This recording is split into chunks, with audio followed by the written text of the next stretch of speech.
And as Chris says, live. Yes, we're live. So, hello everyone. Welcome to another edition of Quoth Raven, Lewis Bright Raven. And I'm your host, Lewis Bright Raven, 33-year veteran writer, artist, editor of comic, science fiction, fantasy, horror, and role-playing games. And it's Friday night. You know what that means. It's time for another discussion of film or television. And this week it's anime night once again. And we're talking about Frankenstein, the monster of Frankenstein. Or Frankenstein. Okay. Christopher Hall. Say hello, Chris. Hello. And of course, hello. John Can y'all hear me okay? Oh, yeah, we can hear you just fine. You're the loudest of us. John had a quick computer issue right before the show. He was in, and all of a sudden, his computer dropped out again. And we were like, oh, what's going to happen? But he managed to save at the last second. Yep. So hopefully your phone will have enough charge to last the show. But that's the only thing we got to worry about. It's at 70%, so hopefully it'll be all right. Yeah. Well, I think we'll be okay. Yeah. So let's go ahead and get on with the show. What are we talking about? We're talking about the monster of Frankenstein. And I know, people are like, hey, it's Valentine's Day. Why aren't you doing a romantic movie? Well, that's just not our style, is it, guys? Well, if you think about it, Frankenstein is kind of a love story. Yeah, it is. It is. And you can go more on that when we talk about it. Yes. Explain yourself, sir. but let's go with it. The Monster of Frankenstein, directed by Yugo Shirakawa and Tsuyu Ashita. This is from 1981, produced by Yoshiaki Koizumi, written by Oshiaki Saki, or Akiyoshi Saki. There's so many words spelling them out of my mouth. Right. Based off the Marvel comics by Garrett Friedrich and Mike Plug, music by Kentaro Haneda, studio Toei Animation, licensed by Marvel Entertainment in 1984. Released in Japan on July 27th, 1981, released in the States in 84, with a running time of 98 minutes. What it's about: in 1860, Victor Frankenstein and his partner Zuckel jointly create Frankenstein's monster. The monster attacks the assistant, Zuckel, and Zuckel falls from a cliff, and as does the monster. Assuming the monster is dead, Victor returns to his wife Elizabeth and daughter Emily.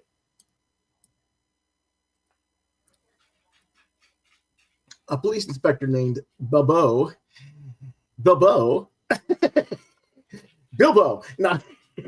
anyway, investigates some mysterious mutilations and killings, and Victor is blackmailed by his former assistant, who actually didn't die but only lost an eye in his fight with the monster.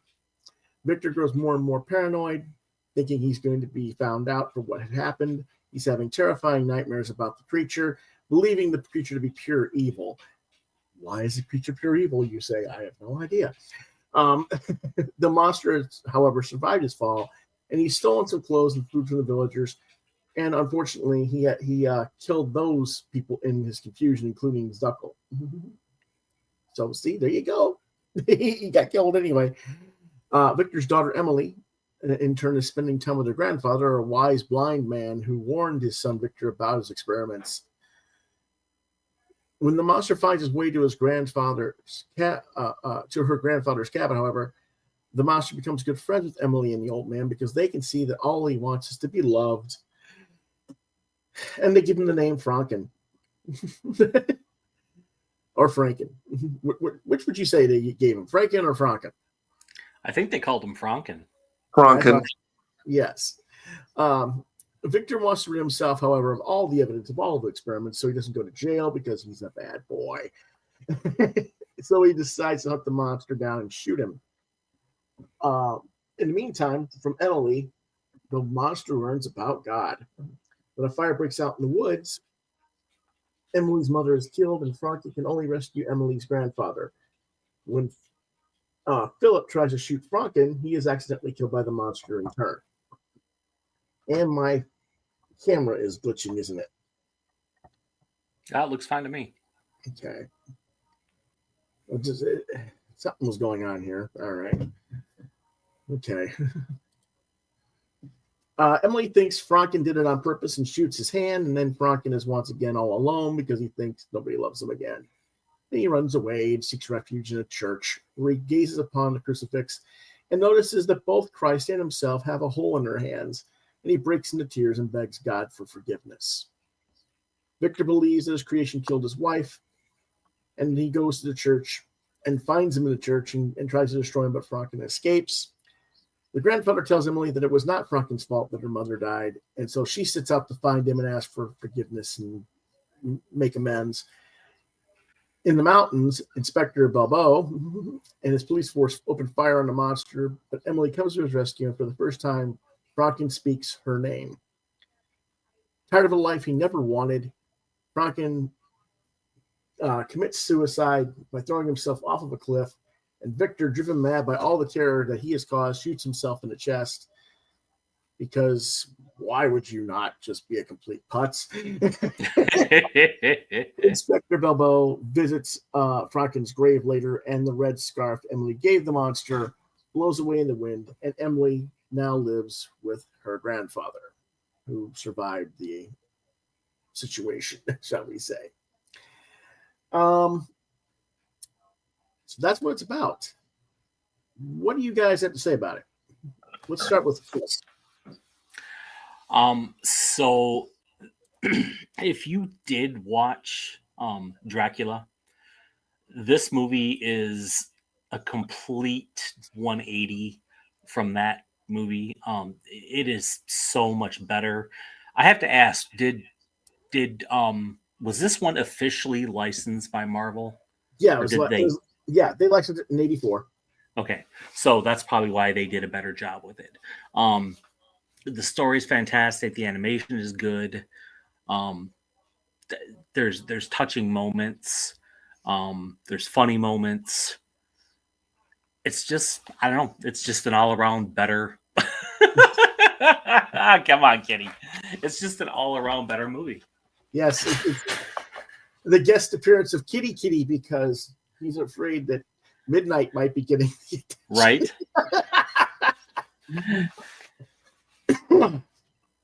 And by the way, not to be outdone, can you see him in there? Yeah, there's Midnight. He's just behaving for a change. Okay, so you think it's an all about better movie, John? Oh yes.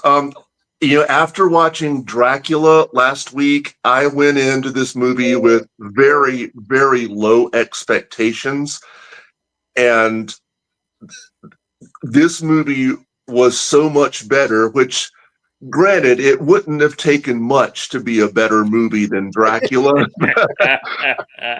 but this really was. And I mean,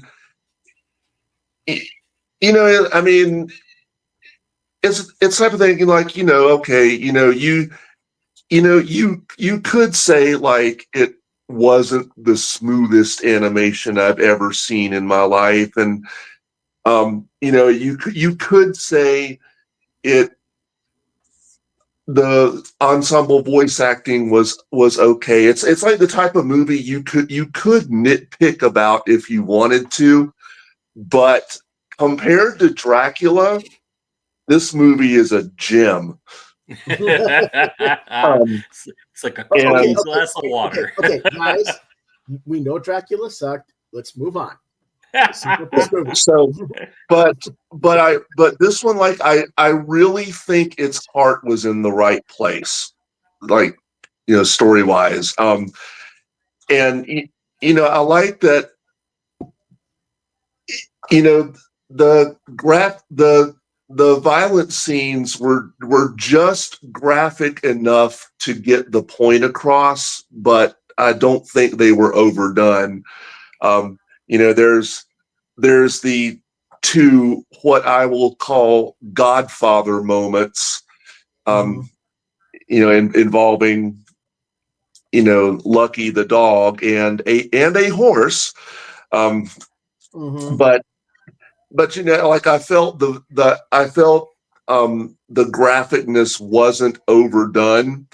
Um, and then there are just some beautiful scenes. Like there's the scene where Franken's in the forest and he sees his reflection in like a stream of water, Right. and he doesn't quite know what to make of it, and like that's just beautiful. And I have to say, of course, where Dracula featured Satan, I was really pleasantly surprised the way they handled the two scenes where God is referred to. There's the scene where he notices Emily's crucifix, and she says, that's I forget exactly what she says, but that it reminds us of God's love. And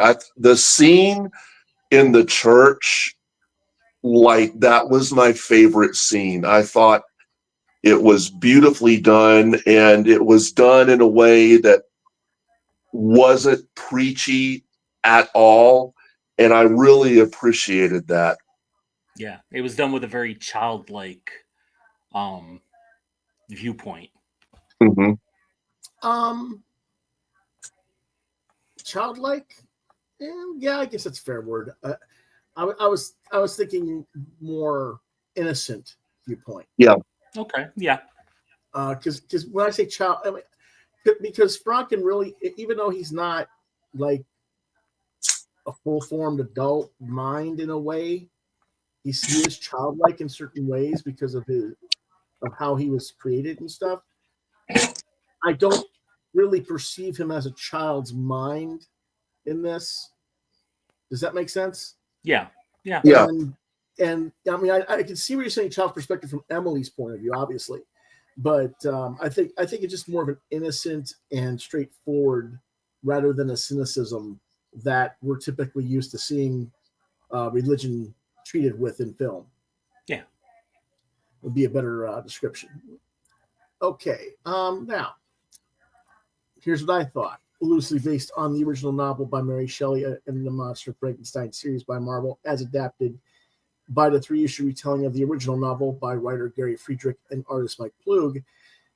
Several more issues continue the story into the 1890s until he was placed in suspended animation and revived in modern times in the comic. But Plug based his rendition of the monster drawing by art director John Romita Sr., who was instructed to make the character dissimilar to the familiar Universal Pictures version for legal reasons, because they didn't have permission to use Boris Karloff's visage, and that's why the face looks different in the animation as well. I agree that the story is much more fluid and true to the original source material than Dracula was, obviously. The animation's somewhat better than Dracula. They had more than a year of time and opportunity to learn from their mistakes from the first movie. Ironic, however, that Dr. Frankenstein cannot learn from his mistakes in the movie.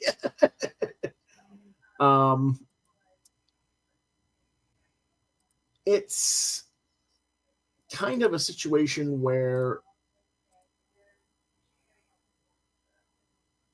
I'm surprised it didn't have some scene where Emily was killed by someone protecting her from Franken. I kept expecting that. Yeah, I was kind of wondering if they were going to do like in the movie, the Frankenstein movie, where he accidentally kills her, Right. throws her in the lake. Yeah. That's exactly what I was expecting, because that's what would happen in the original source material. He was hunted for mistaking for having accidentally killed the girl because they thought he just did it on purpose because he's a monster. The one thing I didn't really like, however, was the scale of Franken. It was very odd. Some of the way he was drawn, it was like, is he 8 foot tall? Is he 12 foot tall? He's as big as he needs to be for the scene. Yeah, and it was kind of weird. It was kind of weird that way, and that's why I'm saying the animation wasn't quite there in that way. I wish they'd been a little more consistent on the character designs and proportions. But if they had done that with Emily and killed Emily, then you would have been back to square one with the storyline, and that would mean you would need a Bride of Frankenstein sequel. But this is certainly much stronger than the Dracula story of last week. We don't have a whole lot more to add than that, though, do we? I just have to say, I really enjoyed the characterization of the grandfather. Those are some of my favorite scenes. I love the scenes between him and Franken, where Franken's, walks in, he's in his house and he's like, "Oh, it's you again." He's like, "All I have to offer you is some buttermilk." And you see what it says, John? Yeah. Hey, monster fan. Good to see you. So I really enjoyed that characterization. And he was more of a father figure than, of course, Dr. Frankenstein was. Mm-hmm. Dr. Frankenstein was more of a erratic, loose cannon, just bound for destruction. Yeah. Am I the only one who didn't like the opening of the film? Or maybe my version of what I got to see was missing something, but it immediately cut to his lab with him and his assistant making the monster. Right. Well, there were two different versions, right? I believe. I don't know.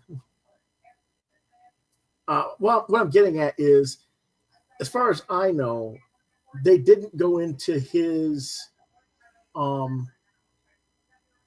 being an outcast by other medical professionals and making him already that's why he was a loose cannon, was because he was already an outcast by his peers. And it kind of gives the character a little bit of a lack of depth that I think would have given the character a little more sympathy if people understood why he became the way he became. Right. Right. Whereas, and that's a key thing. And I guess partly because I'm such a fan of Bernie Wrightson's Frankenstein, and I think of all of that, because that was all included in his version, of course, that I was like, that really kind of needed to be there in this. Am I wrong to think that? No, I absolutely agree. It could have, that would have added more depth and given some motivation to Dr. Frankenstein.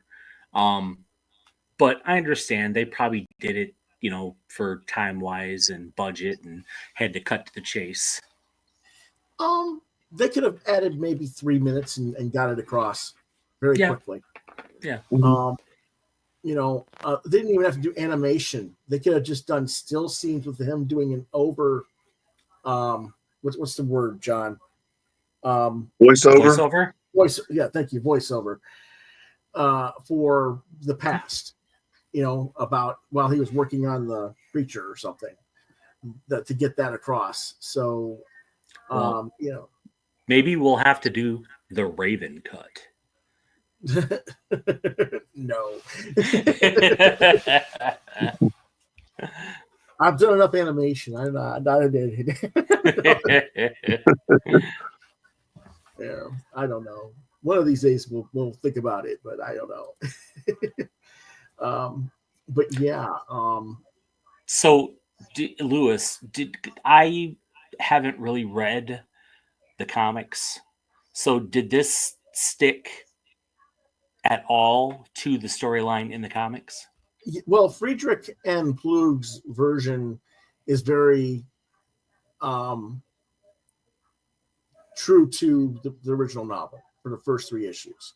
And that's pretty much what they were sticking to in a way with this one. There were a few changes in the movie, of course, to leave Emily with her grandfather and stuff like that. But because, of course, in the actual story, you know, Emily dies. Uh, but, Yes. uh, but, other than that, caveat, I think it's, fairly accurate to things. And in the Wrightson version, um, people may not be familiar, but from what I understand, Frankenstein was very sinister and very intelligent and was trying to get revenge on Dr. Frankenstein. um, In the Wrightson version. I know what you're saying. Um, I would not say he was sinister per se. Definitely more intelligent. Um, his mind had that of a criminal, so he had that kind of darker element to him, but not so much sinister, so much as pained.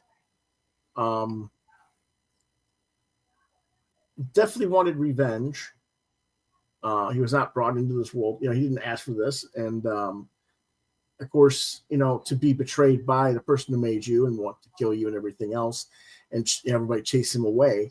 Yeah, there was, it was more of a just pained, aggrieved individual, I think, more so than, uh, you know, sinister in that word. Um, I would say Dr. Frankenstein was far more sinister in his um, personification under Wrightson, because Wrightson gave him that God complex.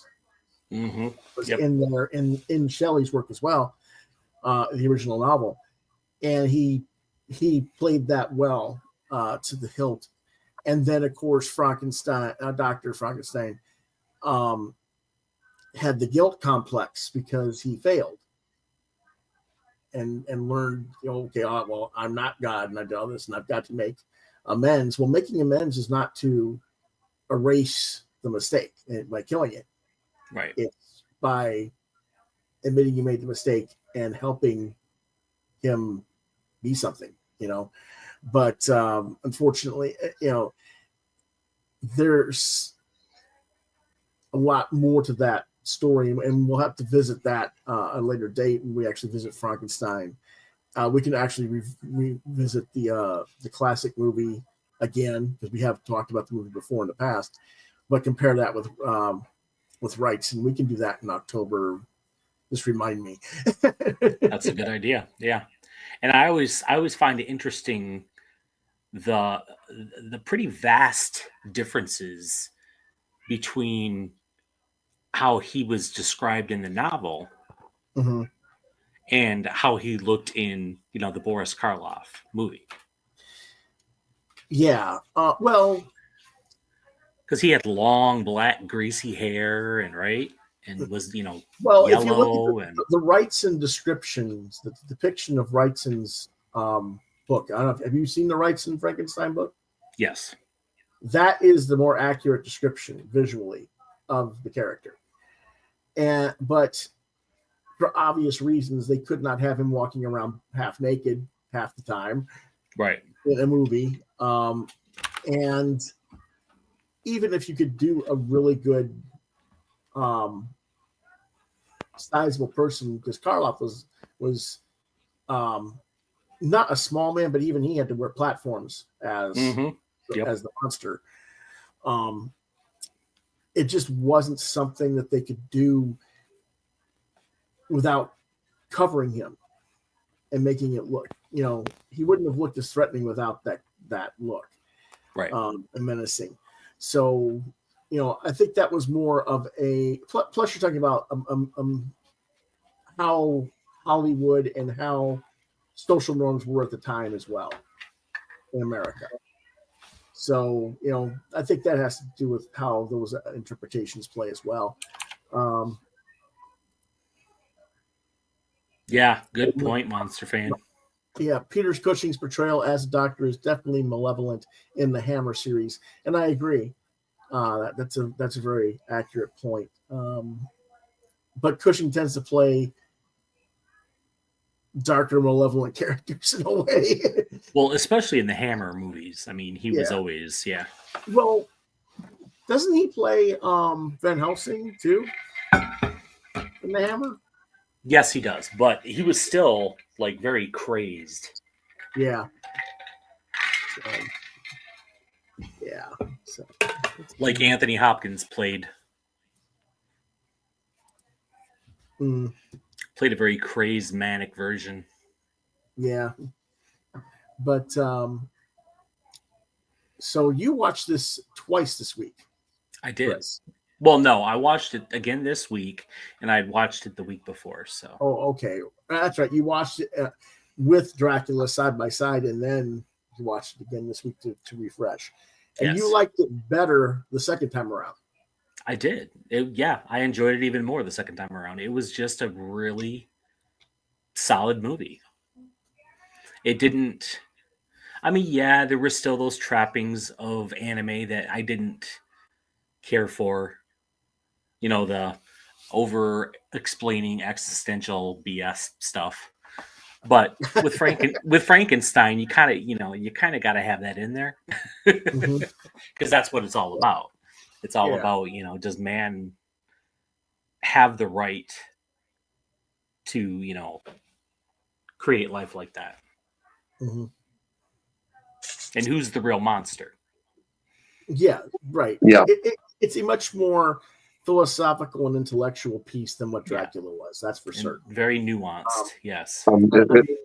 Especially the final line spoken, I think, was by the police inspector. Did he create a monster, or was it mankind's inability to accept him? I won't do the whole quote, but it's like that's pretty deep. It is pretty deep, and I love the fact that his name was Balbo. That's how they pronounce it, Inspector Balbo. Yeah. And his head looked like a testicle.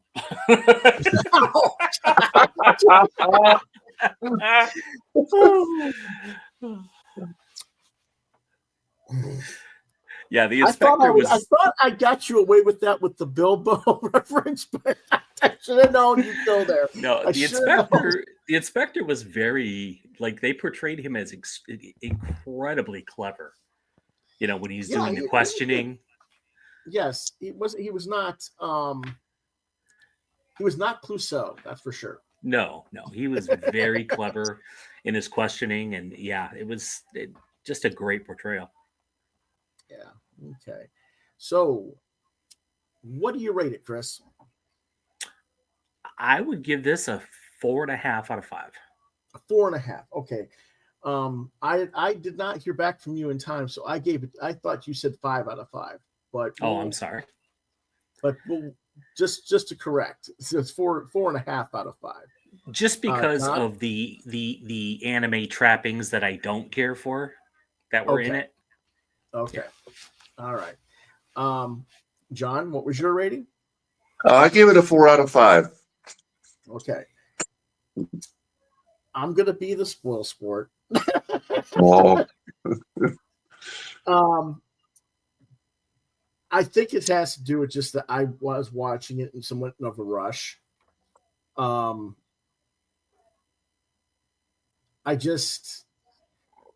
like it as much as you guys do, as far as, it's certainly much more enjoyable than Dracula was. I think for me, because Emily doesn't die at the end die in the film, and they don't quite do it that way. And I understand why they didn't do it, and what they did is fine. There's nothing wrong with it in terms of what they were going for in the film. I couldn't quite give it a 4, so I was like, is 3.5 too much? I kind of gave it a 3, just like an average anime. Okay. Okay. It's entertaining. I would not knock it. I wouldn't not recommend it to someone. Whereas we really can't recommend Dracula. We just can't. No. So bad. Yeah, it was so bad. It was fun to review in a Yeah. way. Right. Except for John. John is still feeling the pain. I think John has a little bit of PTSD from it. This movie alleviated much of that. Okay, Well, that's good. We're glad to hear that. Yeah, if you are a fan of anime and you're interested at all in Frankenstein, I would definitely recommend this movie. Yeah, Mhm. I agree with that. And it's actually 4.5 for Chris, 4 for John, and 3 for myself. Again, for the ratings. Maybe I'm being a little bit too harsh. And like I said, I was kind of rushing through it a little bit. I've had a lot going on this week. I was trying to do too much at once, I think. So my maybe my grumpiness or something was going on there. Who knows? But yeah, it certainly could easily be a 3.5 or 4 as well. So, and this is available for free on YouTube. So yes, you can. I don't know if we mentioned that or not. No, we did not. So you can watch it free on YouTube. Just look up Monster Frankenstein. Yeah, you should be able to find it without any problem. And if you dare, look up Dracula. No. We're not going to do one. We're not doing that one. A double feature. Yeah. I kind of wish though that they had done another one of these with Toei Animation. I'm curious if they did or wanted to do like the Mummy. That's exactly or one of the other Universal monsters. That is exactly what there was talks of, and it just never happened. And I think the Mummy would have done very well for them. Now I have to wonder if there is actually just any sort of anime Mummy movie. Well, we'll just have to hunt and see, and if you find it, let me know. Yeah, I'm gonna do some hunting. So that's pretty much all we got for tonight. It's an actual short episode, but Chris's wife just got home from a long, not really vacation. Yeah, well, it was. She got to spend time with the grandkids. So yeah. And so there's that. But it is Valentine's Day, and you're about to get dumped on with snow. 1 o'clock in the morning. Yep, we're supposed to get like 12 inches or something like that. Wow. Oh. Yeah, or 12 to 16 or something like that. I thought it said, but that's Michigan for you. Yeah, it is. I don't miss it. I will take Michigan weather over hurricanes and tornadoes and earthquakes. That's true. And mudslides. Yeah. And that's volcanoes. No, we're gonna have the volcano right in the middle of Lake Michigan there, and you'll have the ash and the snow coming down at the same time. No, it's just us, the dog man, and Bigfoot freezing our butts off. We're gonna have to do a cryptid episode. Yeah, we are. Next week we are going to do. John and I used to do this kind of like our top 5 or top 10 lists of certain things, and Chris has thrown down the gauntlet and challenged us with what? Top 5 80s B horror movies. So if you're a fan at all of the 80s and the incredible movies that came out of them, I highly recommend you tune in. I think Lewis is frozen. Yep. Yep. And I still don't know what I'm going to pick. You haven't figured it out yet? No, not yet. Well, we'll give you a lot of, leeway. So I myself am a huge fan of the 80s.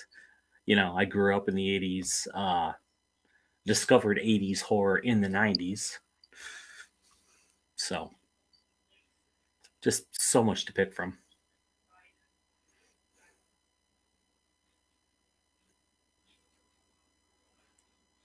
Is he coming back?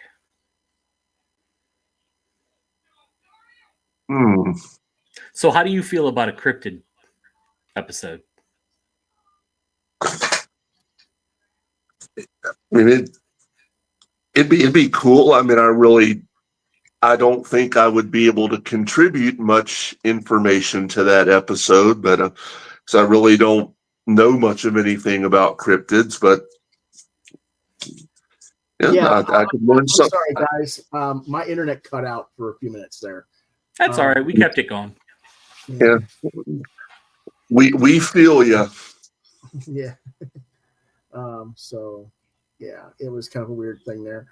But yeah, we'll do cryptids as well down the road. But so as I was saying before, everything kind of got bluey on my end. You are struggling with the challenge, John, or not? Yeah, I'm still thinking about it. Okay. Yeah, I gotta find my list. Chris and I spent an hour and a half just jibber jabbering about it after the show last night. Yep. Before I could come up with something that looks. He's like, is this a B movie? Nah. Is this? Yeah.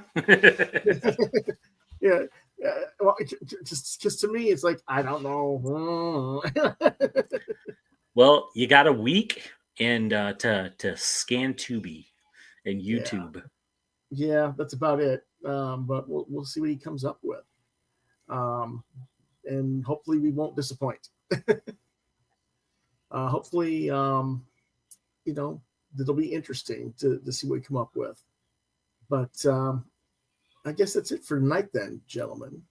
As always, we want to thank you for watching the show. If you have questions or comments, you can email me at quotheravenlbr72@gmail.com. Christopher M. Hall, 1973 at gmail.com for the Hugh Hefner. I'm coloring. And of course, we have John Figueroa Norris at rayfigueroa@hotmail.com. And this silly machine will not screw up on me. That's always a problem with the potential of this thing.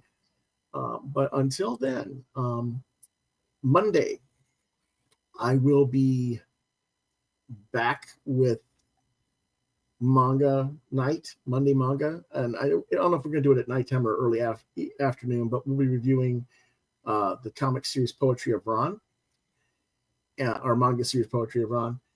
And then on Tuesday, we'll have crowdfunding again. And then Thursday, we'll be back here with reviews. Lots and lots of reviews. So until then, you guys have a safe and pleasant weekend, and we'll see you next time. Quoth the Raven, nevermore.